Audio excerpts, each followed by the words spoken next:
Hallelujah. Today we are going to share the message that I called the high priest. Hallelujah. Hallelujah. Tell your neighbor, the high priest. Yes. There is a lot of things that are pertaining to the priesthood in the Bible. And in one sermon, I cannot share it in one sermon and be able to complete the message. But what I have decided to do is only to touch the things that will tell you your position when it comes to the high priest who is Jesus Christ. Hallelujah. Yes, some of them were being shared on the offering message. But I don't want to go there before I go to the book of Genesis. Hallelujah. The first priest that was mentioned in the Bible is, can you just add some volume on this mic? Hallelujah. The first priest to be mentioned in the Bible is Melchizedek. Melchizedek, yes, he was a priest, but the first priest to perform as a priest before God was not Melchizedek. Hallelujah. It was Adam.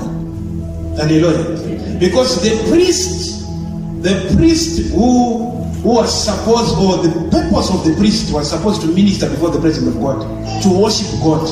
Hallelujah. So Adam was created for the sole reason and for the sole purpose of worshiping God.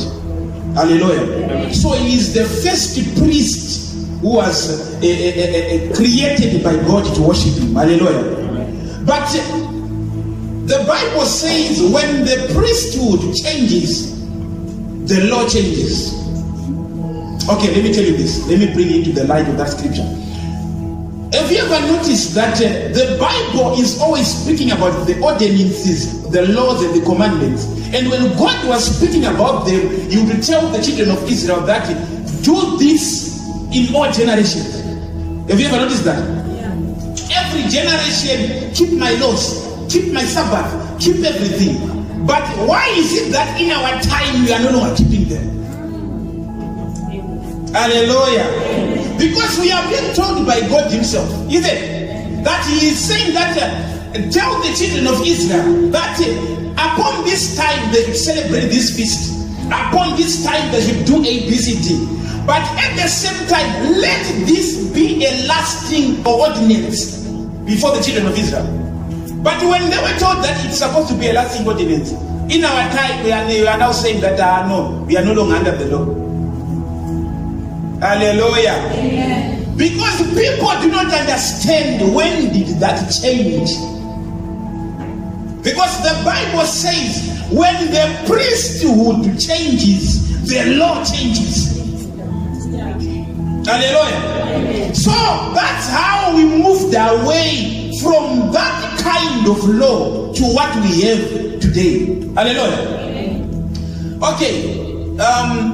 Let me tell you this. When men sinned, when Adam sinned, he dethroned the spiritual man and he enthroned the intellectual man. Did you hear what I said? Yes. When Adam sinned, he dethroned the spiritual man. Meaning the man who was supposed to rule and reign over his life was the spiritual man. The spiritual man was supposed to rule over the body, over the intellectual or the mind, and was supposed to rule over nature and everything that existed. But when that man died, who is the spiritual man, it means that that man who was supposed to do that was the one who was dethroned. He was removed from power. And when he did that, then the carnal man, which is the mind, the intellectual mind, the thoughts, the feelings, came into power. Man was no longer spiritual. Man was now intellectual. Everything that he needed to do, he had to reason first. Hallelujah. Everything that he was doing was coming from feelings. And some of you are still there. Hallelujah. Because people don't understand that Adam had his own law. But the laws of Adam were not written on a piece of paper, but they were rather written in his spirit. He knew what to do before the presence of God. That's why the Bible records that when the serpent came to Eve, it said, did God say you should not eat of this tree? What did Eve say? If God said, I should not eat of this tree, but go and read the entire book of Genesis, you will never find Eve speaking to God. What happened there? It was Adam who taught Eve the statutes of God. Meaning he had his own law as a priest who was serving God. But when he died because of sin, the law changed and it became the Mosaic law. Hallelujah. The laws of God changed 3 times in the Bible. When he sinned, now the law changed. It's now the laws that are now governed by things. You have to offer something physical. Hallelujah. Because the spiritual man is no longer in power. The intellectual man is now in power.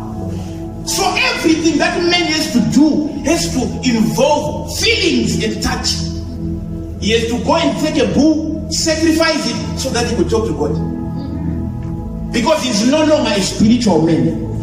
Hallelujah. Amen. So that's one thing that you have to understand. Adam sinned, and when he sinned, he dethroned the men who were supposed to be in power.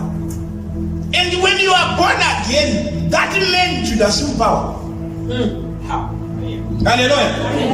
When you are still being driven by feelings, sight, things are not okay for me. My life is not going to be well. I don't think if I can make it. You are still being driven by the intellectual man, not the spiritual man. So meaning to say, you don't have the power of the modern day.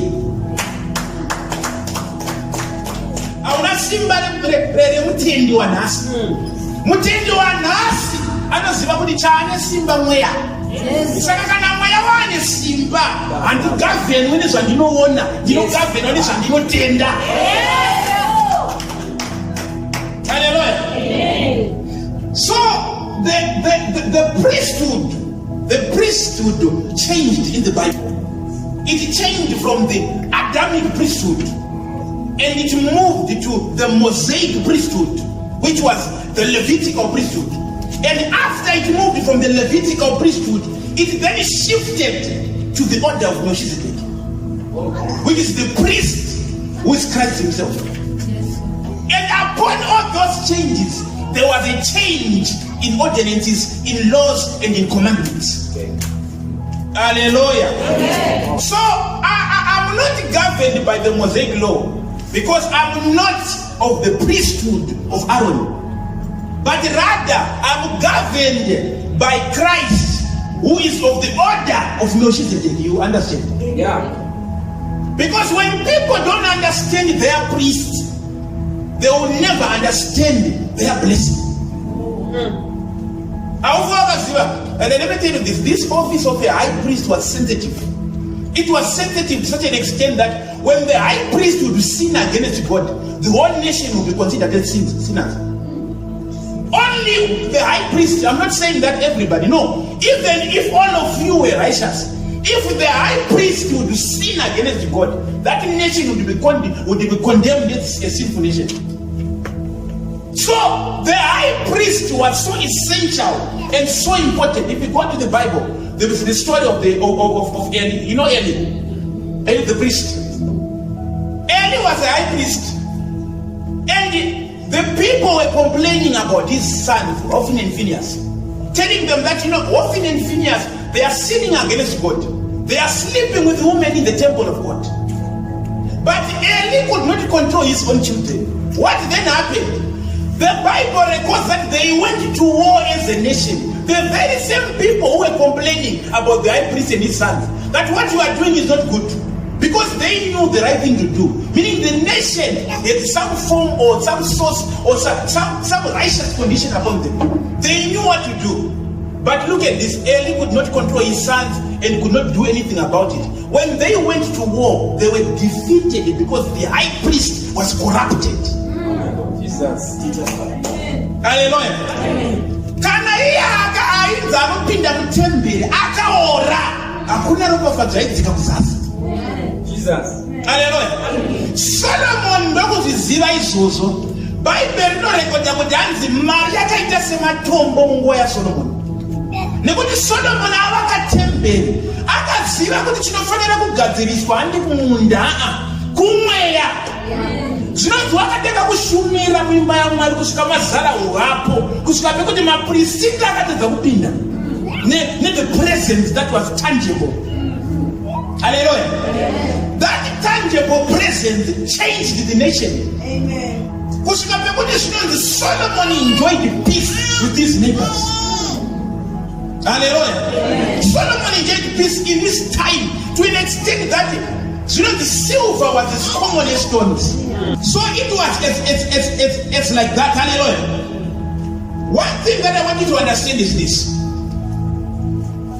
Solomon did not become powerful and mighty as people purport because he was wise. No, his wisdom was in governing the children of Israel, not in making money. That's what the Bible says. The Bible records that Solomon said, grant me wisdom to govern over your people. Wisdom yaganga isire kuti samari komaraka yonepi. Okay. Waita uchenjeri wakaziva kuti kana wakuda bhegi gadzira nyaya yako nedinga. Chete. Ndoza akaziva izvozvo. Akaziva kuti ndakangoona akati vake andigare mbegara kusvika ndavaka yaJehovha. Avaka yaJehovha zvinonzi wakatanga kushumira in prayers and in supplication up until the presence of God came down and it became tangible. That is what gave him great wealth. Hallelujah. Saka uprista wainzi wakachifta kubva kuna Adam aiva achifanira kuziva murayiro yaMwari nemwoyo nokuti waifanira kuziva zvinoda Mwari. Chaakatoudzwa ndechekuti usabate muti uyu, musi waunodya ndo musi wawafa. Haana kuubata, aipota achidzidzisa wese waawana kuti izvi ndo zvinoitwa izvi. Mwari vari kuti Adam Eve akamudzidzisa saizvozvo. Nekufamba kwenguva ndokubva adonha. Muprista akafa murayiro unochinja. Hallelujah. Amen. Ndokuudzwa kunzi baba haana kunzwisa nguva yone kuti wanga usingazive kuti zvinhu zvirakuitika panapa. Zvakanzi baba zvamaakuita pano zvinhu zvaingokura musina kusakura musina kurima. Asi iko zvino manje zvazvakuita ndezvokuti maakuita labor for the things. Nekuti the law of provision is shifted. Hallelujah. It has shifted from just the natural provisions of God to laboring for the provisions. Hallelujah. Saka ari muprista akadaro ndokufamba kwenguva ndokubva kauya munhu ainzi Moses. Vana veIsraeri ndokupinda mubondage. Ndakada kutiretirai priesthood mungazopedzera makonfusika. Because inobva pana Adam, yonopinda kuna Noah, yonopinda kuna Shemu. Yozonobatana nekuna Melchizedeki. Yapedza kuna Melchizedeki inonopinda kuna Levi. Hallelujah. Amen. And yapinda kuna Levi yozonobuda zvakare yakuNew Testament yana Jesu. Hallelujah. Let's go to this Bible, to this scripture. I want you to read this scripture first of all. This is one scripture that I've been reading in this church. You will understand why I continuously say, let's read this. John chapter 5, the verse of 39. What does it say? John chapter 5, verse of 39. Yes. Search the scriptures, for in them ye think ye have eternal life, and they are they which testify of me. Hallelujah. Jesus was telling the Sadducees, the Pharisees, and the teachers of the law, search the scriptures. But when you are searching them, you think in them you have got eternal life, or you will receive eternal life. But all these scriptures were talking about who? Me. Meaning to say, when you see everything in the Old Testament, it was pointing to Jesus Christ. Hallelujah. So the best way to read the Old Testament is to read whilst you are looking for Christ in the Old Testament. Okay. Zviri muOld Testament zvese zvaipupura kuuya kwaKristu. Hallelujah. Zvainzikana muhigh priest wakuordenwa, wakugadzirwa kuti aite muhigh priest. Zvainzi aifanira kuva asina blemish, asina kana chikwamba, asina kuremara. Hallelujah. Dai zvakaitika uri mukore uno vaikora nemahuman rights. Kuti muri kushora vanhu vakaremara imimi ndimo munokanganisa imimi. But ndivo nyakusika vanhu vacho ivo Mwari wacho. Kusei vari kuti handidi munhu akaremara ungatuma. Takaverenga mushe bhaibheri zvinozonzi naJesu akubvunzwa kuti ko uyu munhu yakaremara sei? Akazvarwa ari bofu, ndiani akatadza, baba vake kana kuti ndiye? Zvinonzi naJesu hazvina kuizvi zvakaitirwa kuti ukuru hwaMwari udini. Zviri kutaurira kuti Mwari vanoti acknowledge kuti pane urema unokwanisa kuitika pamunhu. Asi wakaenda kuOld Testament vanga asikade kuona chirema muimba yavo. Without blemish, I don't want to see anyone. Ati mino chaiva yaidzingisa. Hativerengeri. Mino ati mino yakavhara yakavhara mweya. Vanga vasikade kuona munhu akadaro.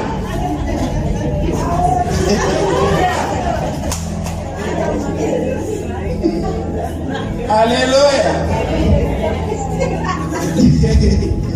Unga waitongodedzera kuti zvoprista zvati ndazvigara. Hallelujah. Kana mino yakudzingisa basa pakaipa. Hallelujah. So it reached the point whereby God would say, I do not want anyone with any blemish. And akaremara, akakuwara, handidi kumuona kana munhu yacho yakuzopa chipiriso. Ndau yasina kana without blemish, then you will come before my presence. Nyamba Mwari havasi kutaura iwewe, vanga vasingataure vanhu vangu vari panguva iyoyo kuti ndimi andiri kureva. Vaireva kuti achazouya pano kuzoita basa ramuri kuitai. Nekuti zvamuri kuita is just a shadow of the glimpse of what is going to happen. Achauya apa anofanira kunge asina chikwamba ende hatochiwanira anova Jesu kuNew Testament. Saka kuvengwa kwavaitwa kuOld Testament kwanga kusiri kuti Mwari havadi, aivata zvisingaiti. Asi nyaya yeOld Testament ndeyekuti Mwari havana kuda kuzviratidza kuti ndini ndapano, ndini Mwari wese. Ndakamutaurira kuti zviya zvamunonamata muchida Mwari zviratidzei, vakati mapa mumhanyiro aunoitaka. Ndopa unoona kuti nespeed isingaiti. Reason prayer iyoyo unoida.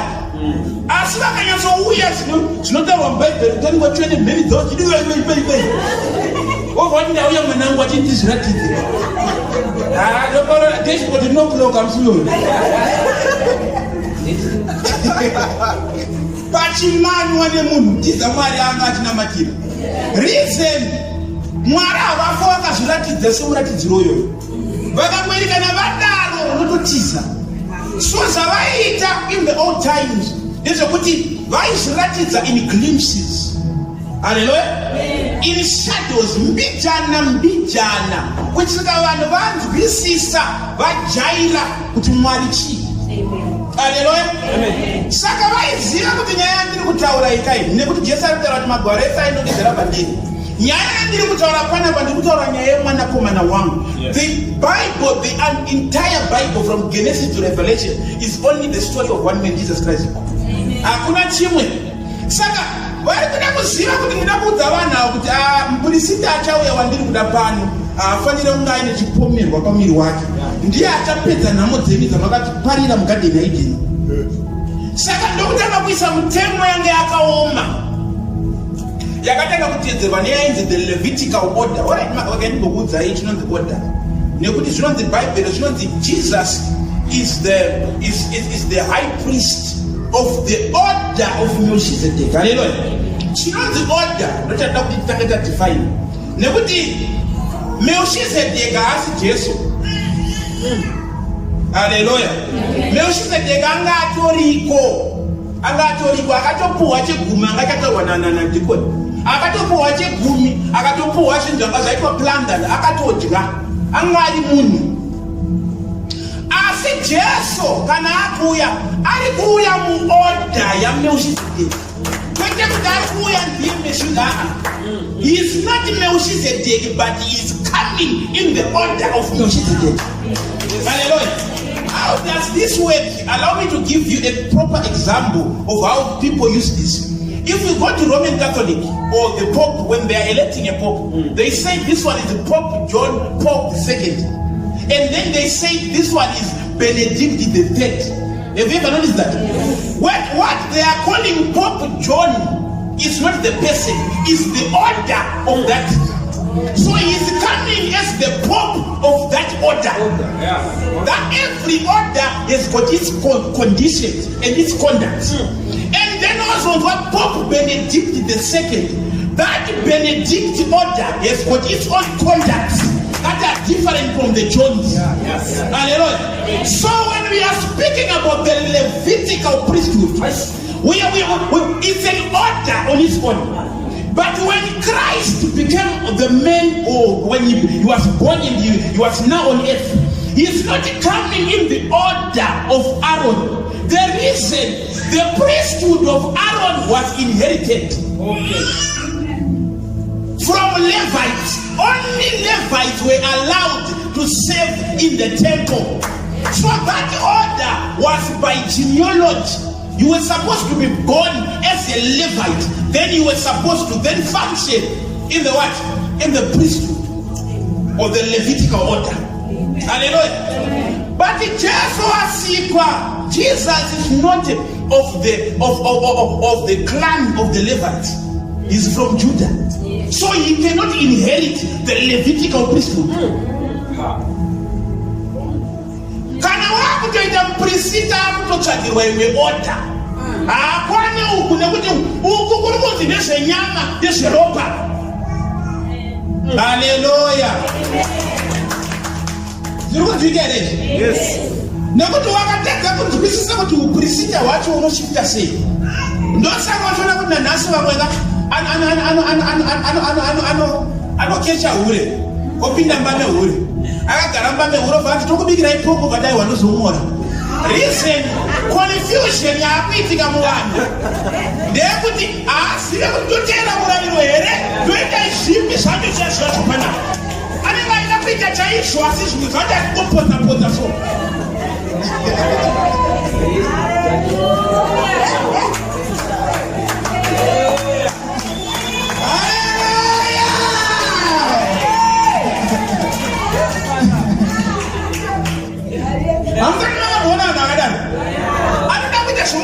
Asakwanise futhi wakakuita ungada kuita zvimwe zvirizvo zvacho zvesada kungoita. Reason haana kuziva kuti mupurisita apo haasi weimba yaLevhi. Handichanetswa nemurayiro nekuti murayiro wakachinja.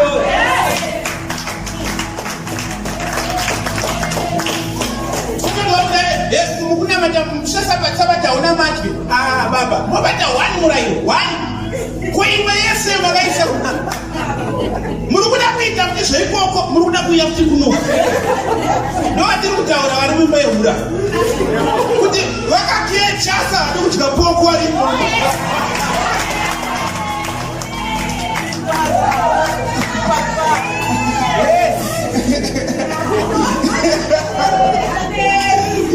Hallelujah.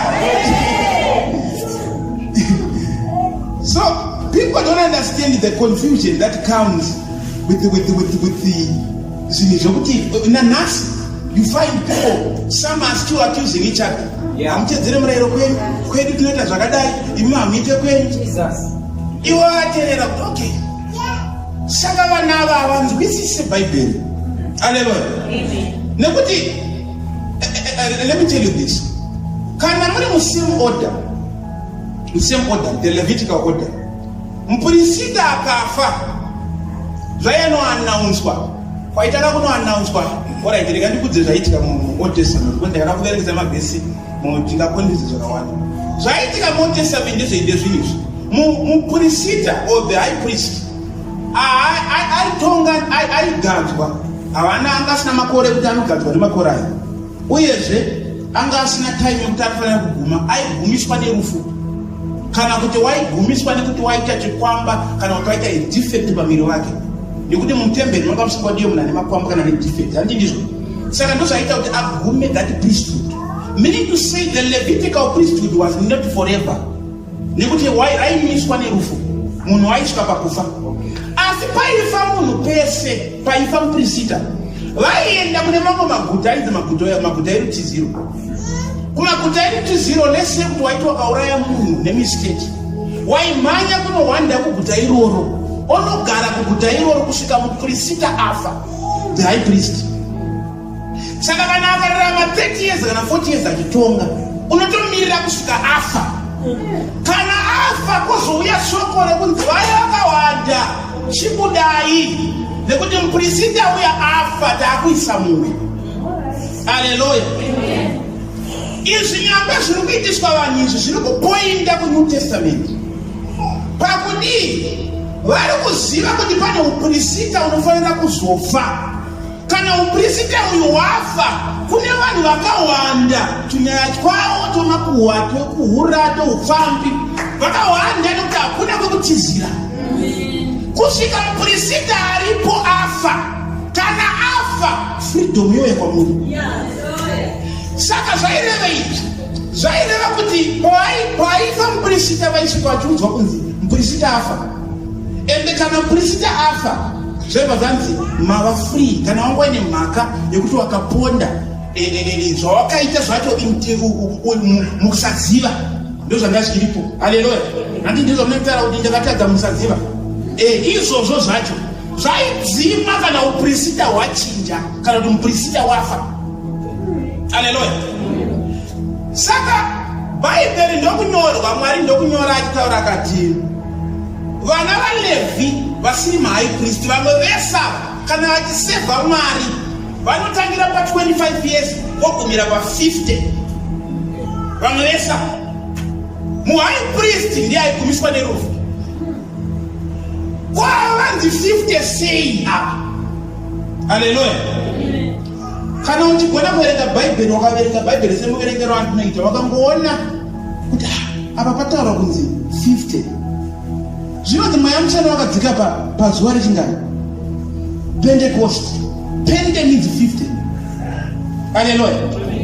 Zvichikutaurira kuti the Levites of the Old Testament vainzi imi munofanira kushanda kusvika pa50 years, mogumira ipapo. Kana wasvika 50 years hauchaenda kumberi, wagumira ipapo. Saka uprista hwacho hwaiperera pamakore mangani? Jesu ndokuya panyika, uprista uchiri kutonga, nekuti kwanga kunyana Caiphas kavakuru vemurayiro. Anovaziva Caiphas ndiye aimhanya nemapepa ekuti Jesu aurayiwe. Ndiye anga ari high priest nguva yaJesu. Ndiye anga atori neinfluence yekusvika pekuti pawakaenda naye kuna Pontius Pilate akati haana mhosva murume wandamamatigira. Zvakanzi ayewa, zvakanzi mutongei pega, zvakanzi anayo, iye wanga ainayo mhosva kare. Ende wanga wakatonga kudhara munhu. Zvakanzi takamutonga kare, zvakanzi aiwa imi mutongei mune murayiro wenyu. Zvakanzi aiwa akaisati bvumirwa kuuraya munhu, kuna wanga wakatouraya kudhara munhu anzi tatonga. Zvakanzi hatibvumirwa kuuraya munhu, imi ndimi munobvumirwa kuuraya munhu.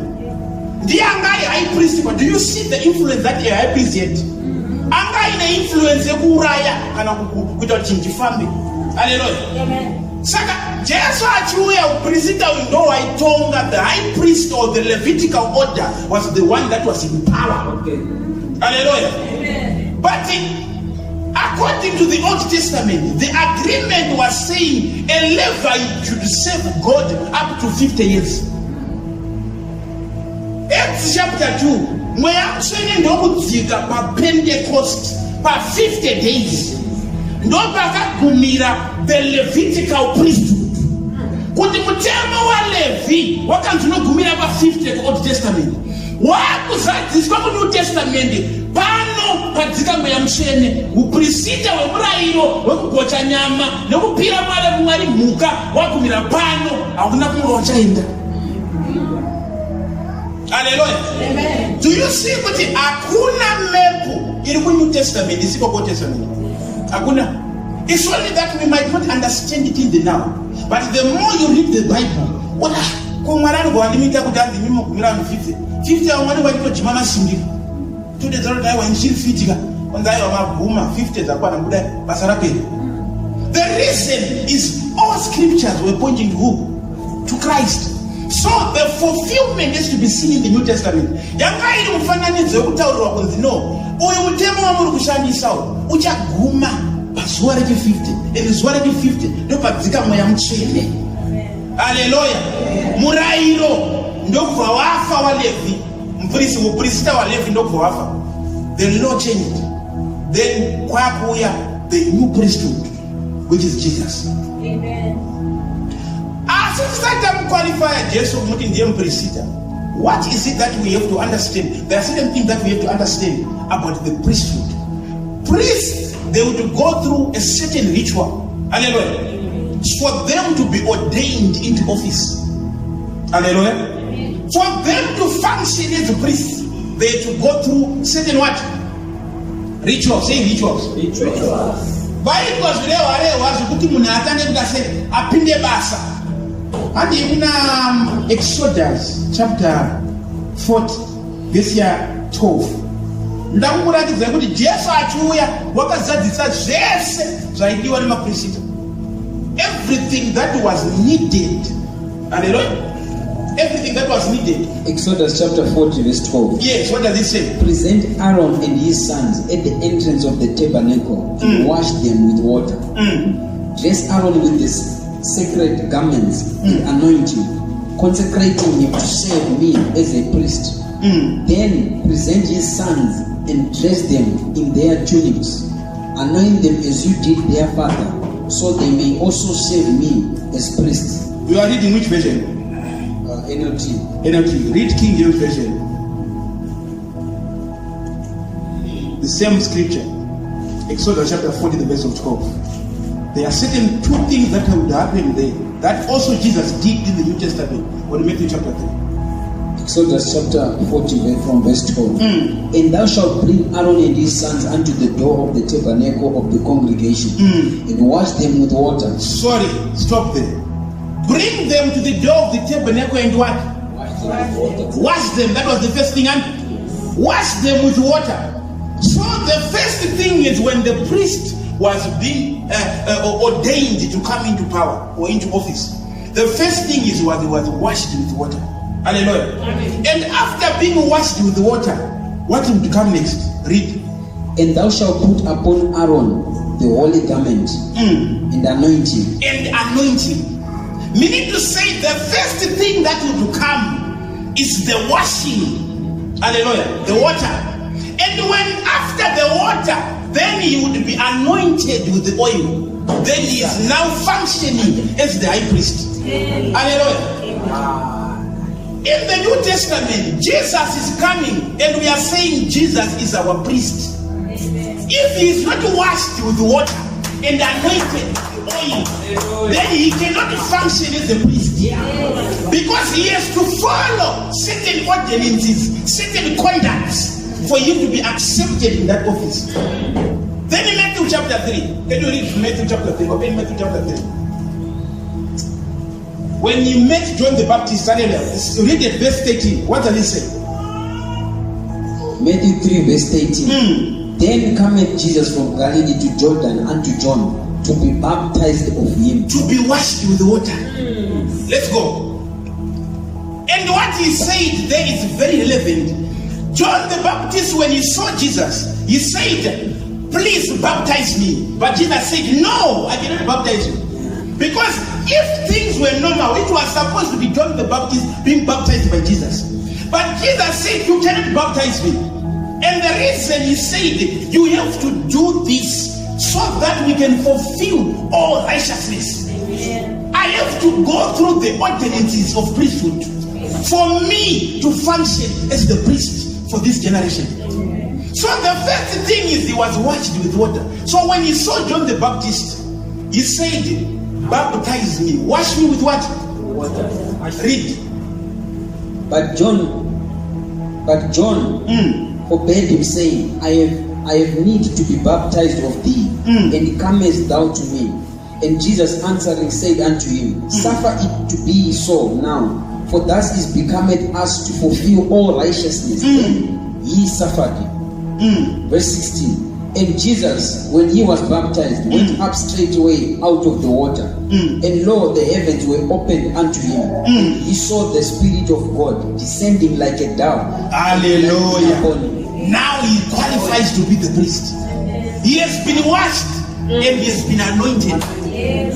So in the Old Testament, when he was told, bring Aaron and his sons to the door of the tabernacle, wash them with water, baptize them, and after baptizing them, give them the garment of priesthood, and then anoint them with oil. Jesus on Matthew chapter 3, he's coming, he's being baptized, washed. At the same time, the Spirit of God comes. The word anointing simply means spirit upon. So, when you say I am anointed, you are saying that I've got a spirit upon me. Hallelujah. So he said that after being washed, then the Spirit came and baptized him. Now he's now a priest. And immediately when he came out from there, he went into the wilderness, Matthew chapter 4, and he was tempted of the devil. After being tempted of the devil, he came back and started ministering, healing to people who were still sinners. Reason, muprista Old Testament. Kana apinzwa basa kuti ndimi mamprista mukuru, basa rake ndiri kutora ropa achienda naro kutebhenekari kamwe chete pagore. Chaiendera neropa chii? Uri kuenda neropa kuti areverere zvivi zvevanhu. Hallelujah. So you would take the bullock or the blood of a bull for his own sins as the priest, and you would take the blood of a goat, which was the blood of atonement, for the sins of the people. Hallelujah. And you would sprinkle the blood 7 times upon the altar. Hallelujah. Last time I told you that if you see, Jesus he bled 7 spots upon his body. The hand 1, 2 on the other hand, 3 on the crown, 4 on the side, 5 on the back, 6 on the leg, 7 when he was in Gethsemane crying. So he bled 7 times, fulfilling that Old Testament prophecy that blood has to drip from that lamb or from that goat 7 times. Hallelujah. Saka askungouya Jesu, he is coming to fulfill all righteousness. So that when the priesthood of Aaron dies, a new law would come. Amen. A law that is not governed by what you eat, what you wear, what you or the things that are around you. Because when you were under the Levitical priesthood, days you have to keep the Sabbath. But when Jesus came, he was breaking the Sabbath every day. The reason they did not know that he is a priest who is coming with the new law. Hallelujah. Saka zvinonzi Jesu wabhabhatizwa, zvese zvaitwa amuprista akakwana, wapinda pabasa, wakutanga kureverera. Munoziva kuti vanhu vese vakaponeswa naJesu muOld Testament hapana kana akaponeswa. Turi nani kufurayiwa vese vai?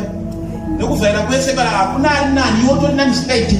Hakuna kana anga akaponeswa. Vaingonamatirwa vachipora vofara, zvitunha zvichimuka, asi hakuna anga akaponeswa. Zvekuti kana vakafa vasina kutenda muna Jesu vari kugehena izvozvo. After angotesta simba raMwari. Haleluya. Nekuti chinoponesa munhu kana ndechekuti Jesu waenda pamuchinjikwa ozotenda. Ati ndizvo? Saka angasati aenda pamuchinjikwa panga pasina chekutenda. Uye zvanga vasina zvivi zvavo zvanga zvisina kurovererwa pamuchinjikwa, zvanga zvisina kuregererwa. Nekuti ropa rake ndiro rinoregedza zvivi. Harisati radeurwa. Saka vanhu vese vari kunamatirwa zvigevenga izvi. Hapana kana akapona, vari kunamatirwa, vari kungopora mahara.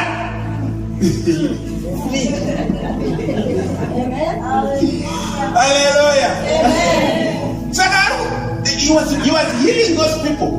The reason why he was healing them, because he knew that I am the priest now. As a priest, I do not condemn the people, but I stand on behalf of their sins before God. Saka atotanga basa kare rekufunctiona as the priest. Hallelujah. But the priesthood now is no longer the priesthood of Aaron, but he is now coming with a different law. Kana murairo wachinja, zvinova kana muprista afa zvinova ndati murairo unofana kudii? Jesu ndokutanga kuparidza vhangeri ranga rakaomera vanhu vainzwa nguva iyoyo. Akati handi zvinonzi nemurairo watakubva uyu usaponde. Asi ini handikuona kusiyanisa. Nekuti vanhu havasi kunzwisisa kuti murairo wachinja paita uprista utsva. Zvakanzi ini ndinoti ukatarisa hama yako ukachiva waponda. Zvazvaireva ndezvokudai so. Adamu akabvisa simba kumunhu wemweya nechivi. Haleluya. Ndokutanga kufunctiona nenyama neziso. Vanhu vakarohwa nenzara ndokuvaitanga kunamata. Izvo zvamwe ndipo wachiripa. When wangu matiregerera. When wangu fire is speak by fire by thunder. By speak by fire. Kungoku akataza randi neso za mangu ndiano waronga so. Reason you are still walking by sight. Wakasara mnyepojerekari. Nekuti mwana wa Mwari haadrive nezvaanoona. Anodrive nezvaanotenda. Ndinonzwa dzidziso ndifonyera vanhu. Uchinzwa handisi kwanza kuya kuchechi pasi. Injao. Inini hembe dzangu hazvinatamushe mari yangu ati. Nongoti asikana imi. Uri kufamba neziso. Ziso. Bible inotaura kuti hanzi pane munhu wese akazvarwa panyika. No one is greater than John the Baptist. John the Baptist aigara musango achidya hwiza neuchi. Akapfeka chigamenti chengamera nechibhandi. Asi Jesu anoti hakuna mukuru kupfuura murumodo. Sikutaura kuti haati kutarisa nyama. Ari kutaura that the value of spirituality. Kana wamwana waMwari unoita sapo anoti nzara ndinoiziva kuwana ndinokuziva. As I press on. Kwete zvokuti ukangonzi kwenyu ndikukasakana andoziva kuti akomana ake ndikonoridza munhu uya. Ondinoita imbovharaisa play yemari kumbonzwa kurira. Kumbobatirwa kamari kudaiso hakuti anhunzi yavharwa mugamba.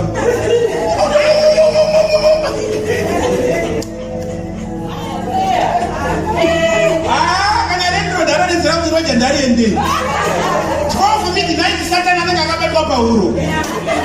I bind you, I arrest you, I take you to hell, aresa unomudii Satan uyu. Zodai aibatika irumwa zvokuruma huro chaiko. Hallelujah. The reason you are being governed by the wrong men. You are of the order or the priest that is governing over your life is the priesthood of Melchizedek, not the Levitical one. Jesus. So I'm not governed by sight. And if you feel that no honor. Thank you. Hallelujah. Amen. Chinondivhundutsa ndechandi kunzwa mandiri mukati. Oh yes. Ndakaona munhu iye avhunduka wepanze anofanira kudedera. Asi wakaona mukati achiti zvinhu zvese bho. Kunyange panze apo vanhu vachikunzwira tsitsi ziva kuti bho ndiye mukati. Yemukati. Hallelujah.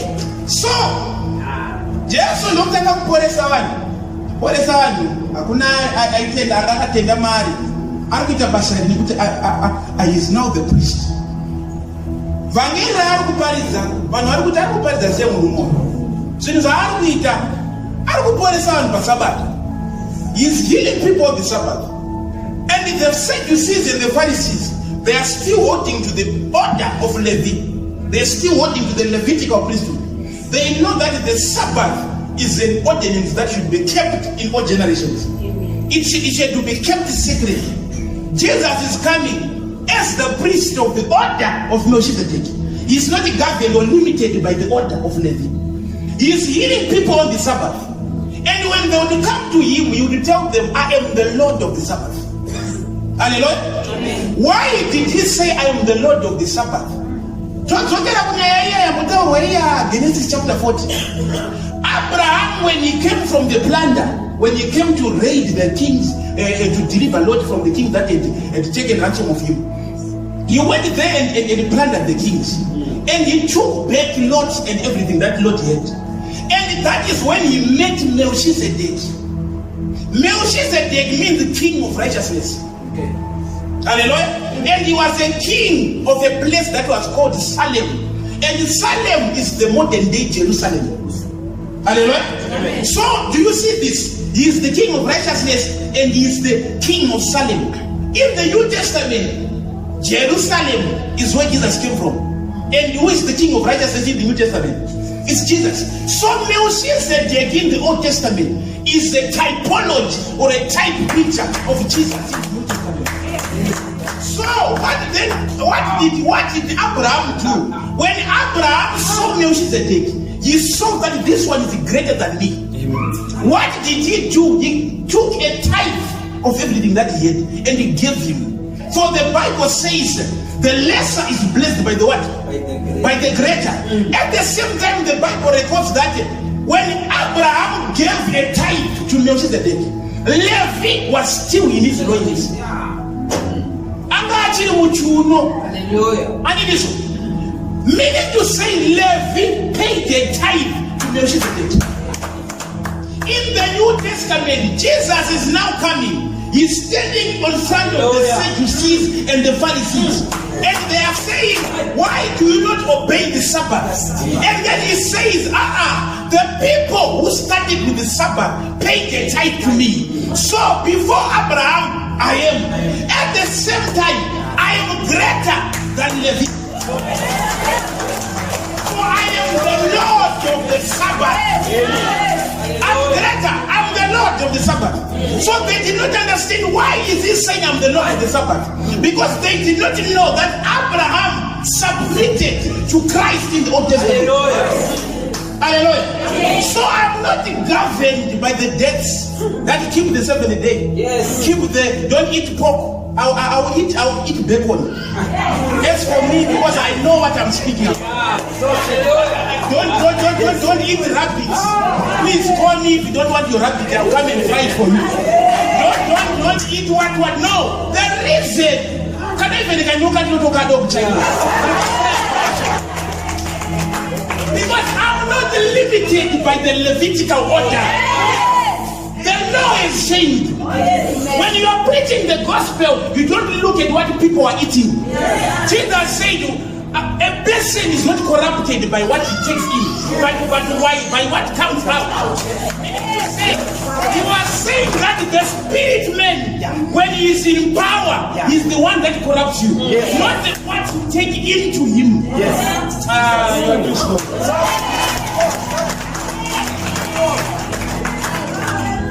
Hallelujah. Saka apana kana Jehova ngera Jesu pese. Basa ndira uda kununga matombo nekumutema. Nekuti zvaari kutaura apana kana ari kunzwa kuti Mulungu yari kunyatotera nezveita zvino.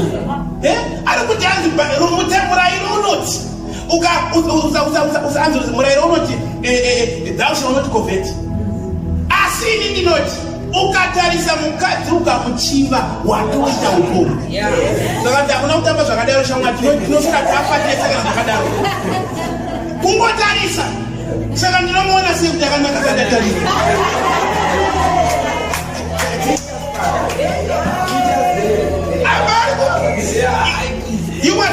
He was introducing the new law. Hallelujah. The law that is not limited by what you see and what you do.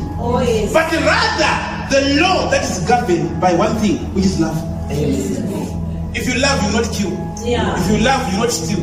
If you love, you will know the right God to worship. Kana uchida, kana wakanzwa, moyo wako uchida, munakabuti katile takashata. Rudo ndio nokumisa utaiwa sikana msatana. The reason, the law is no longer on books, but it is now in the hearts of men. Hallelujah. Amen. I want to very good. For Hebrews chapter 7. For Hebrews chapter 7. So later Hebrews chapter 9. For chapter 7. How can you very your paragraph your to explain that I'm going to nobody Hebrews or the author of Hebrews. The author of Hebrews, some scholars say it's Paul, but some scholars say it's not Paul, because the book of Hebrews does not have some signature writings of Paul or some signature statements of Paul. So they say this book was written by Paul. But I myself, I would rather beg to differ that it's not written by Paul. Because I know Paul greetings, I Paul a bound servant, but the book of Hebrews does not do that. The book of Hebrews says, God in sundry times in diverse manners. God spake to the forefathers, to the prophet, and in this dying hour he spoken to us through his son. It's different from the books of Paul. At the same time, the word Hebrew, I told you last time, the word Hebrew does not only refer to a nation. You are also a Hebrew. How are you a Hebrew? The word Hebrew simply means somebody who has crossed over. Hallelujah. The first person to be called a Hebrew in the Bible was Abraham. Abraham, when he left the Ur of the Chaldeans, you go and read it in the book of Genesis. When he left a place that was called the Urim or the Ur of the Chaldeans, he left there. And the first person who met Abraham, that's when he said, Abraham the Hebrew. The Hebrew nation was not yet there. Hallelujah. Because the Hebrew nation came from Jacob years later. But there, Abraham was called Abraham the Hebrew. Why was he called Abraham the Hebrew? Because he had moved from the Ur of the Chaldeans where they were worshipping dead gods. Vainamata zvimuti, nekunamata zvavaveza, nekunamata nezvimwe zvese. Saka akabva ikoko ndokutanga kumuvha ndokudiscover the monotheistic God, Mwari ari one. Ndiye akatanga kudiscover Abraham. Kuziva kuti kuna Mwari mumwe chete kudenga. Vamwe vese Mwari atiri kunamata haasi Mwari. So aziva izvozvo ndokubva anzi Abraham the Hebrew. Zvichireva kuti Abraham who crossed over. Saka book of Hebrews inotaura the Hebrew nation, yes. At the same time inotaura the Hebrew iwewe akakrosa kubva kuzvimwari zvawainamata nekupira mudzimu wakaita cross over to Christ. So you are also a Hebrew by the virtue of the fact that you moved over and you began to worship the true and living God. Hallelujah. So the book of Hebrews now was being written, as Deacon Simba was saying. It was writing, or the writings of the book of Hebrews was exposing the superiority of Christ over angels, over the prophets, over Moses, over the Levitical order. Everything that they used to treasure in the Old Testament, the book of Hebrews, it was just exposing that Christ is superior to all those. Hallelujah. Nekuti rakatorerwa vanhu vanga vapakati nepakati vanga vada kudzokera kumurayiro vakada kuita sei because zvakuti konfident vaya vananyataura vaye vari mumba iye yandachitaura iye kuti varida kudya poko apa zvinhu zvati zvawawira inoti hazvinawira muti saka vasiya kuti wadii murombo. Hallelujah. So reason yati vanga vakuda kudzokera mumashure, so ndokubva atanga kunyora the author of Hebrews achivaratidza kuti no muchiri munzira chaiyo hamufaniri kudzokera chii. Saka paverse 7 anenge achitaura the Levi or the priesthood of Melchizedek. Hallelujah. Kuti Christ is not from the order of Levi, because Levi paid the tithe to who? To Christ. Hallelujah. Okay, let me teach you this about tithe, like what Deacon Simba was saying. When in the Old Testament, or when you are paying tithe in the now, you don't pay tithe according to the Old Testament or to the Levitical order. Do you hear that? You pay tithe according to the Melchizedek order. How is that? You honor God with the tithing. Hallelujah. You don't pay it. Payment, it means I have to demand, is it? When somebody is saying that pay me for the money that you owe me, it means it's a payment. Somebody has to demand it, is it? But when it's now the Melchizedek order, you don't pay tithe as a payment, but you pay tithe as to honor. Because, and how does it work? When you honor somebody with your tithe, you have empowered the person to speak a blessing upon you. Hallelujah. How does it work? Because the Bible says the lesser is blessed by the what? By the greater. Saka Abraham akazondakapa Melchizedek chegumi. Ndati uyu muri mukuru. Mashoko achataura ane simba pamusoro pangu. Saka wakaita your own tithe eater. It means that you have disempowered the person you submit under the blessing. Even ndakataura maropafadzo akadii nekuti wagara iwo ndiwo kuti ndiri mukuru kare, because you are not submitting to know that I have to submit under somebody, then the person will speak a blessing upon me. Hallelujah. So that is the same concept. Saka book ya Hebrews panotanga kutaurwa about the Melchizedek order ndakuti tiiverenge, and then ndozokurakidza kuti Jesu akazopedzisa nyaya yacho papi payakaperera, inokuperera panyika yakaperera kudenga. Hallelujah. Ivurire mama vreba Hebrews chapter 7 verse 1. From verse 1. For this Melchizedek, king of Salem, priest of the Most High God, who met Abraham returning from the slaughter of the kings and blessed him, to whom also Abraham gave a tenth part of all, first being by interpretation king of righteousness, and after that also king of Salem, which is king of peace, without father, without mother, without descent, having neither beginning of days nor end of life. The reason why Melchizedek is saying that he does not have father or mother, he does not have beginning of days or end of days, was the fact that Melchizedek, nobody knew his genealogy. Nobody knew when he became a king. Nobody knew when he became a priest. So they would say he was without father, he was without mother. Hallelujah. So people then confuse that. They say now Christ or Melchizedek in the Old Testament is Christ. No, Melchizedek was a real human being, but he was representing, or he was a shadow of Jesus Christ in the New Testament. So he was real, but nobody knew when he became king. They only saw him as a king. Nobody knew his parents. Nobody knew how old he was. Nobody knew when his kingship was going to end. So he was without father, without mother, without the beginning of days, because nobody knew his age. So Abraham saw him, and then he paid the tithe unto him. And the Bible records that the blesser is blessed by the what? The greater.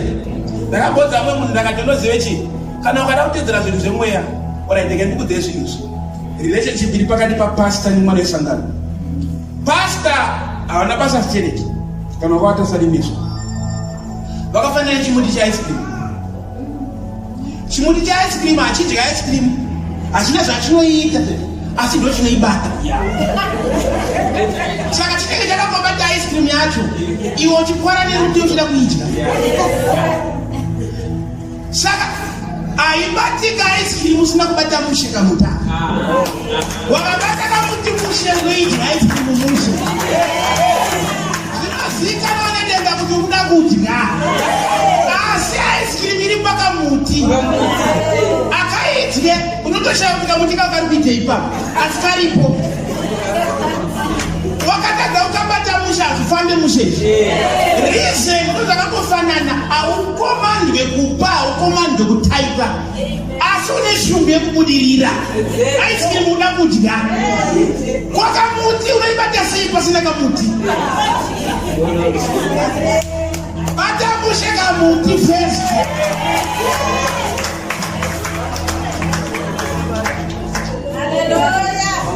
Hallelujah.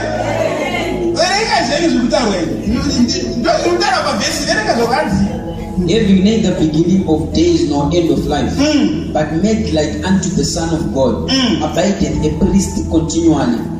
Now consider how great this man was, unto whom even the patriarch Abraham gave the tenth of the spoils. And verily they that are of the sons of Levi, who received the office of the priesthood, have a commandment to take tithe of the people according to the law, that is, of their brethren, though they come out of the loins of Abraham. But he whose descendant is not counted from them received the tithe of Abraham, and blessed him that he had the promises. Verse 7. And without all contradiction, the less is blessed of the better. And ye men that die received tithe, but there he received them, of whom it is witnessed that he liveth. And as I may so say, Levi also who received tithe paid tithe in Abraham. Zvikuti Levi aitodyiwa chegumi akatobhadharawo tithe munguva yaAbhurahama nekuti anga achiri muchiuno chaAbhurahama. Saka ndosaka Jesu aitaura kuti before Abraham aema wobva wanoka matembo kuti are you greater than Abraham? Havasi kutonzwa nekuti haasi kuziva kuti Abraham akatombosvika nguva yekuti akatomuonawo Melchizedeki akapfugama akati wakaturikwa maoko. Saka Jesu akutaura nawe akati before Abraham aema. Izwi rekuti I am ndorekuti nhanditi Mozisi abvunza Mwari kuti munonzani, akanzienda unoataura kuti I am you send me. I am ndondizwi ndopakabva izwi rekuti I am ndoreva kuti Yod have yei zvazvinoreva ndopakabva izwi rekuti Yehovha oro Jehovha. Saka kana kuti Jehovha hakuna izwi rinoti Jehovha. KuHebrew hakuna a e i o u, hakuna mavowels. Muri kuzvinzwa here? Saka hakuna wakaona tichiverenga kuti Jehovha taisa i pakati papo J. KuHebrew hakuna Jehovha. Mapanzwa? Saka zvazvinoita ndezvekuti pakaudzwa Mozisi kuti ndinonzi I am that I am, ndo statement yekuti yekuti Yahuwah ndo mataurwa akaitwa. Saka kuti Yahuwah ndo pakaburiswa Yahweh, ndo pakaburiswa Jehovha. Munozvinzwa? Ndo zita raitaurwa naMwari kuti ndo zita rangu iroro. Mapronouncirwo araitwa hakuna munhu akamboriudzwa kuti iwe unopronounza so. Munhu akariudzwa kuti unopronounza raizikanwa nemahigh priest chete. Saka high priest kana akubuda basa ainoudza mumwe muhigh priest munzeve. kuti kana wakupinda umu varimo mukati makuru vanonzi chakadai. Iro rati kuti Yehova iri hatitoziva ndizvo zvaraitaure, nokuti paraitaurwa zvainzi vanhu vaifa. Saka vakaona kuti vanhu vangaperi nekufa nekuritaura zita iri. Saka tinongoruudza mahigh priest vanopinda muholy of holies. Saka vaipa munzeve kuti kana wakupinda vanonzi obva ataurirwa obva apinda. Saka hakuna anoziva the proper pronunciation yeizwi racho. Haleluya. Saka Jesu auya ndobva ati before Abraham aeri havana kutombonzwa kuti ari kutotaura kuti ndini uya akanongwa naMozisi, ndini uya kude kumashure. Abraham asati avepo ndanga ndiripo. Haleluya. Saka ndini mambo weSabata. I am the Lord of the Sabbath. Nekuti iwewe Levi ari mudumbu mako akabhadhara chegumi kwandiri, saka ndinotonga pari. Haleluya. Saka zvinonzi this one now pari kutaurwa kunzi then the lesser is blessed by the greater. When he's blessed by the greater, it means kuti the order of Melchizedek, uprisita wa Melchizedek wakatangira wa Levi. Handizvo nekuti wa Melchizedek uri kuGenesis chapter 40. Levi angasati azvarwa angari muchino chaAbhurahama. Saka uprisita wakatanga ndewa Melchizedek ndokubva wazouya waLevi. Ndosaka Jesu aidedzera kuti I am the Lord of the what? Nekuti ndakakutangirai. Haleluya. Saka zvaita sekudaro hakuna ainzwa vainhoka matombo vachida kumutema vachimupikisa dzimwe nguva, pamwe pacho vachida kumutreka vachida kuita senekuti havana kunzwisisa taitaura chii. Pozosvika nguva yekuti mupurisita aifanira kuzopinda. Handidatara taipinda neropa. Ropa iri rakapinda. Rega ndikudzei zvinhu izvi. Aisungirwa mabhero mumakumbo kumupurisita netambo pakumbo. Akapinda imomo. Mabhero akaramba kuti akarekeza kuti ngenjere vaiziva kuti mafa munhu mukatuku. Vaitanga kudhonza tambo. Otoona chitunha chako kuda netambo iya. Nekuti uvapo hwaMwari waiuraya.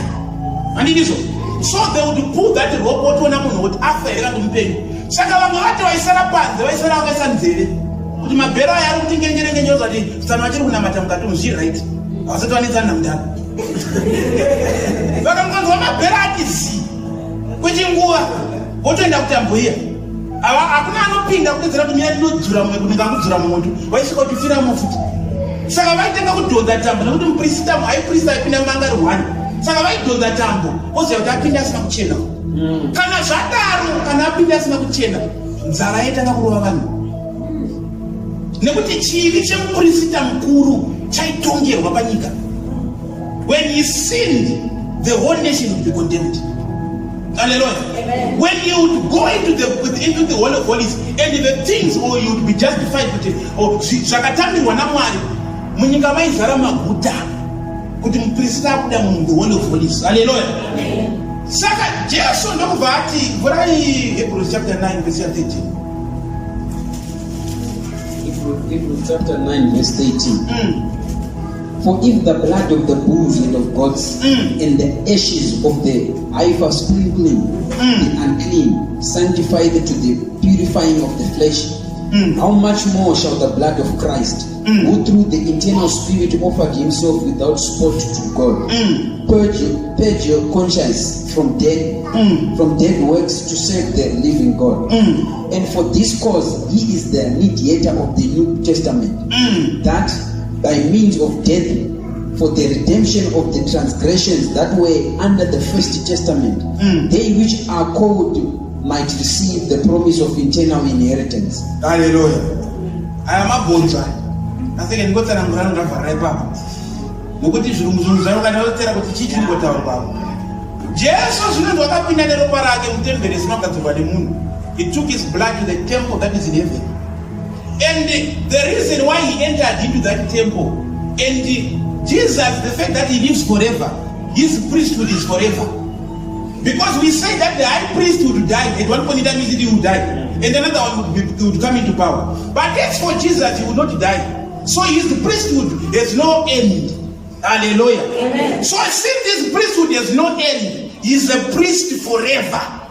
That's why the Bible says he's a priest forever in the order of Melchizedek. The order of Melchizedek gives him the priesthood and the kingship. Because Melchizedek was a priest and a king. Hallelujah. So he was now a priest and a king who lives forever, without the beginning of days, without end of days. That is why he's called the priest of the order of Melchizedek. Because the order of Melchizedek has no beginning, has no end. He has no father, he has no mother. Nobody knew when he came into power. So when Jesus is coming to become the priest, he's coming into that order. He has no beginning of days, no end of days. His priesthood is forever. So when he entered into the blood, into the temple, akanisa ropa rake daipari panyika. Jesu akapinda ari weimba ya Juda. Aifira ipapo. Nekuti maidi wa munhu weimba yanu Levi. Saka kudenga ndobva apinda ari weimba ya Juda, the line of the tribe of Judah, not of the house of Levi. Ndokunosvika ndokunoisa. Chamupa simba rekupinda imomo ndechekuti nekuti ane power inonzi the indestructible life. Jesu ane upenyu usingaperi, usingafi, haafi. Saka kunyangwa akapinda panofanira kuuraya, rufu harikwanise kumuuraya nekuti harina simba pari. Hallelujah. Saka akapinda muimomo ndokunoreverera zvivi zvedu zvaimunwa zvaiuraisa. Wakazvitakura pari nekuti ane power, the indestructible life. Muprista akabuda ari mupenyu imomo, kunze uko kunofanira kuita maguta. Saka Jesu wabuda imomo, zvinonzi neBhayibheri, he is seated on the right hand of the Father, making intercession with groanings that cannot be uttered. Ari kunamata ari kuti kuridyi raBaba. Chaari kunamatira chii? Haasi kunamatira kuti ukomborerwe, wakapinda mutemberi, maropafadzo anofanira kungoonekwa pauri. Achikanamatiriwa izvi zvinofanira kuraramwa. Murupadzo wandimutaurira. Dambudziko rinoita vana vaMwari nderekukumbira zvinhu zvavakabata. Ndochete dambudziko iroro. Nderekuti wakagona munhu anokumbira chibage munda mavo. Kana kuti wakaona muti wemumango wakarembera kunext door, ndizvo ndiyo kumba kwedu. Wakaenda kunext door usvika ndedza kuti kukumbira wakamango. Ndedzenyu idzi. Iwe ndowangati kukumbira. Handiti zvese. But dambudziko raite vana vaJehovha nderekuti havasi kuziva kuti muprista akapinda. Ku-Old Testament Solomon akazviita muprista akapinda. Vanhu vakafa nemari. Ko iwe nhama iri kuiwana kupi? My people perish because of lack of what? As long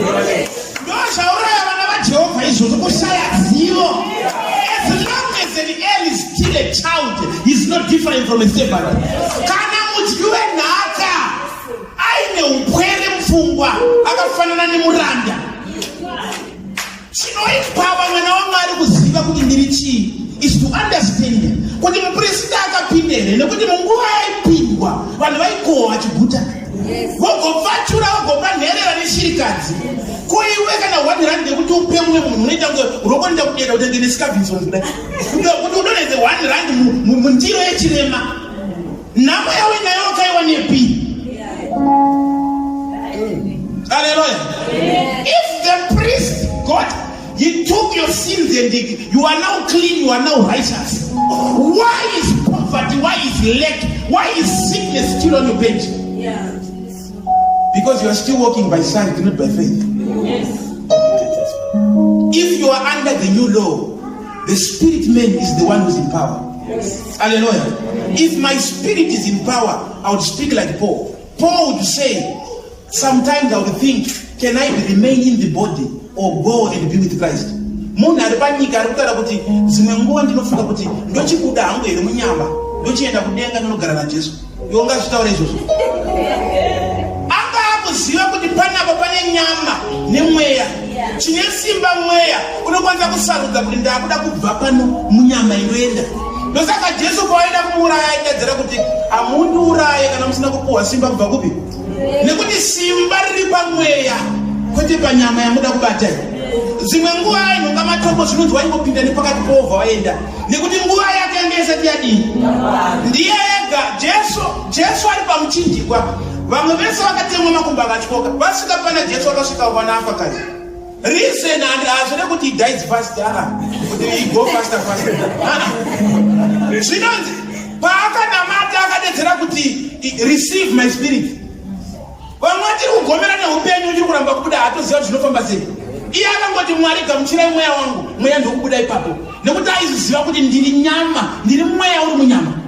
Saka handigavhenwe nezviri panyama nezviri munyama nezvinoitwa nenyama, ndinogavhenwa nezvemweya nezvinoitwa nemweya.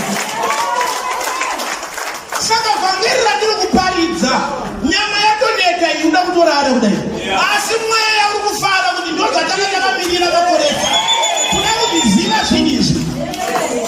Hondo inesu mama vari kuparidza ndeyekufidha mweya kusika wane simba rekuziva kuti zvenyama hazvinditonge. Let me tell you this. Inini ndapeta kundoboza kuti zvimwe musatedzere.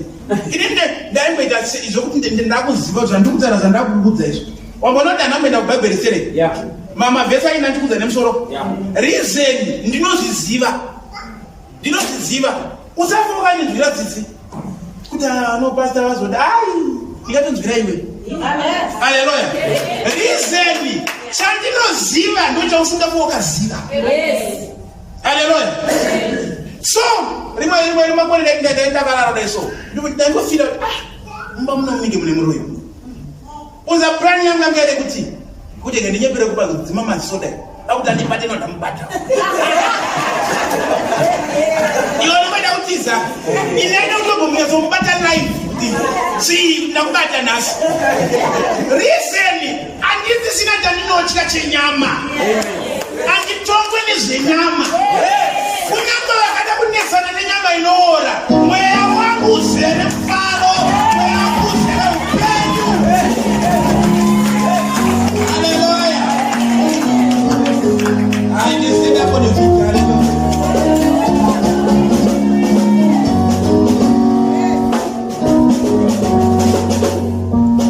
Hallelujah.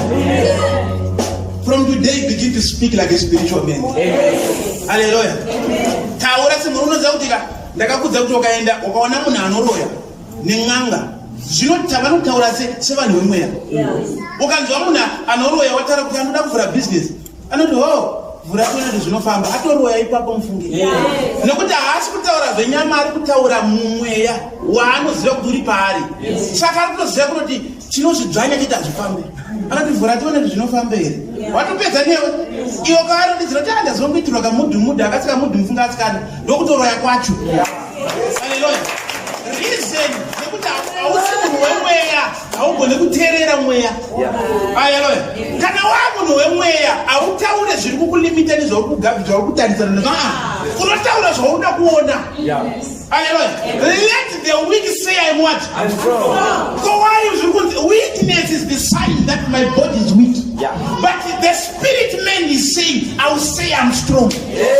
Let the poor, physically you don't have money, you don't have anything. But let the poor say I'm what? I'm rich. Richness is coming from my spirit.